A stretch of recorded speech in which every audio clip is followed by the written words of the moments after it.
Seni jinlar bezovta qilyapti-kanda deydi.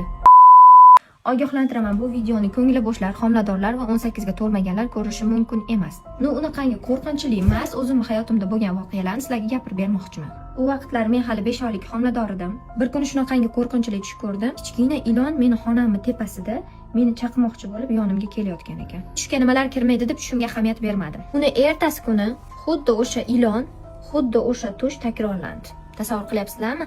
Bir xil tush 2 marta tushimga kirdi. Men bundan juda ham hayratlandim. Keyin tush tabriga yozib ko'rdim. Tush tabrida bo'lsa mana shunaqa yozilgan ekan. Agar ilon tushingizga kirib sizga ozor bermoqchi bo'lsa, bu sehrdan. Bu sehrning alomati. Men hayron bo'ldim. Menga kim sehr qilishi mumkin?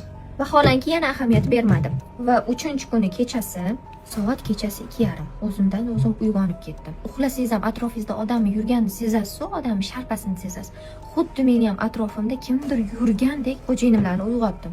Sezyapsizmi, kimdir yurganga o'xshayapti dedim. Xo'jayinimlar yo'q, jinimsan, yot dedilar.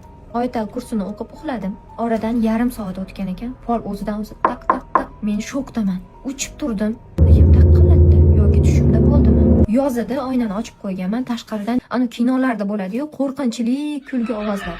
Xuddi shunaqa ovoz eshitilgan. Xo'jayinimlarni yana uyg'otdim. Polimizni hozir 2 marta taqilladi dedim. Xo'jayinim hayron bo'ldilar deb, "Seni jinlar bezovta qilyapti-kanda" deydi. Tasavvur qilyapsizlarmi? Endi meni u yerda ahvolim qanaqa? Yuragim tuk tuk tuk tuk tuk tuk. Shunaqa holat. Kechasi bilan soat 4:30gacha uxlolmay chiqqanman. Ko'zimni yumishim bilan atrofimda kimdir yurganga o'xshaydi. Menda bunaqa bezovtalik holati, bunaqa qo'rquv holati, xuddi atrofimda kimdir yurgandek o'zimni his qilishim birinchi martasi edi.